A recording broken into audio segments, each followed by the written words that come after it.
ចាជំរាបសួរបងប្អូនទាំងអស់គ្នាចឹងក្នុងវីដេអូនេះជាវីដេអូស្វ័យសិក្សាជីវវិទ្យាភាគ5ត្រៀមប្រឡងបាក់ឌុបចឹងនៅក្នុងភាគ5នេះដូចគ្នានឹងភាគមុនដែរបងប្អូនត្រូវតែតាំងចិត្តហើយត្រៀមខ្លួនហើយនេះជាសំណួរទាំង5ដែលយើងអាចរៀនសាក់លងឆ្លើយវាមើលថាតើសំណួរណាខ្លះដែលបងប្អូនអាចឆ្លើយបាននេះគឺជាគន្លឹះនៃការឆ្លើយសំណួរនីមួយៗចឹង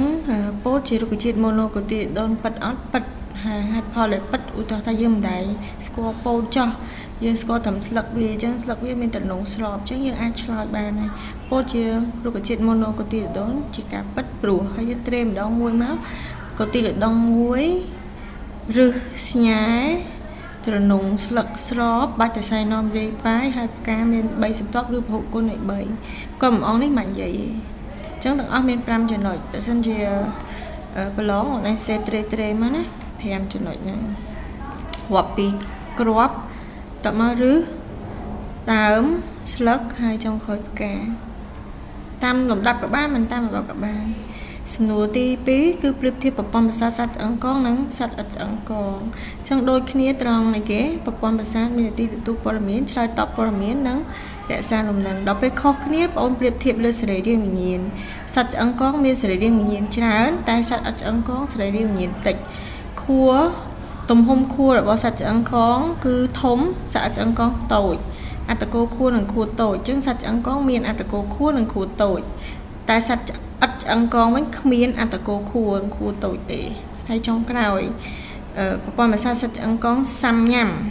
ព្រោះវាមានច្រើនអញ្ចឹងវាសាំញ៉ាំតែឥតឆ្អឹងកងគឺសាមញ្ញអញ្ចឹងយើងប្រៀបធៀបលើ4ចំណុចដែលអ្នកគ្រូបញ្ជាក់ឡើងនេះអញ្ចឹងយើងអាចសរសេរចូលបានណាសំណួរទី3ហេតុអីអរម៉ូនភ្ញូចតែកោសិកាគោលដៅព្រោះអីយើងមើលនេះលើកោសិកាគោលដៅមានធัวត្រូវនឹងអរម៉ូននឹងឧទាហរណ៍អរម៉ូន A កោសិកាគោលដៅរបស់វាមានធัวដែលអាចចាប់អរម៉ូន A បានហ្នឹងអរម៉ូន B កោសិកាគោលដៅវាមានធัวត្រូវនឹងអរម៉ូន B ហើយបើកោសិកាគោលដៅហ្នឹងត្រូវនឹងអរម៉ូន A ផង B ផងវានឹងមានធัวត្រូវទាំងពីរអញ្ចឹងហើយបានជាអរម៉ូនភ្ញូចតែកោសិកាគោលដៅសំណួរទី4ប្រូតេអ៊ីនមាននាទីអីខ្លះអញ្ចឹងប្រូតេអ៊ីននាទី4យើងអាចសំទោស5យើងអាចសរសេរចុះត្រេមកការពារតម្រូវអង់ស៊ីមចលនានិងត្រទ្រង់ហើយកត្តាដែលនាំឲ្យខូចប្រូតេអ៊ីននោះយើងក៏សរសេរចុះត្រេមកសម្បូរអង្គធាតុរំលាយសីតុណ្ហភាពខ្ពស់ទាបនឹងឯងចលនាមេកានិកលោហៈធាតុធ្ងន់សម្ពាធនេះបន្ថែមខាងក្រៅទេអាចមានអាស៊ីតឬបាសភ្នាក់ងារផ្សេងនិងកំហាប់អំបិលហើយចុងក្រោយសំណួរការកកាត់ផូស៊ីលកកាត់តាម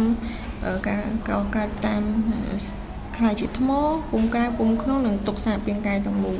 តែក្នុងសំណួរនេះផ្ដោតលើពុំក្រៅនិងពុំក្នុងអញ្ចឹងពុំក្រៅកើតមិនកើតនៅពេលដែលរាងសារពាង្គកាយហ្នឹងកប់ធ្លាក់ចូលក្នុងសាលាកតិកកំណត់ទៅវារលួយអស់នៅសល់តែស្នាមជាពុំតេនេះអញ្ចឹងយើងហៅថាពុំក្រៅហើយដល់ពេលពុំក្រៅនោះសល់ប្រហោងស្នាមអញ្ចឹងហើយសាលាកតិកកំណត់ធ្លាក់ចុះមកបំពេញយូរទៅសាលាកតិកកំណត់ខ្លាំងជារឹងអាហ្នឹងយើងហៅថាពុំក្នុងអញ្ចឹងនៅក្នុងភាគនេះមានតែប៉ុណ្្នឹងទេអរគុណជួបគ្នាក្នុងភាគក្រោយ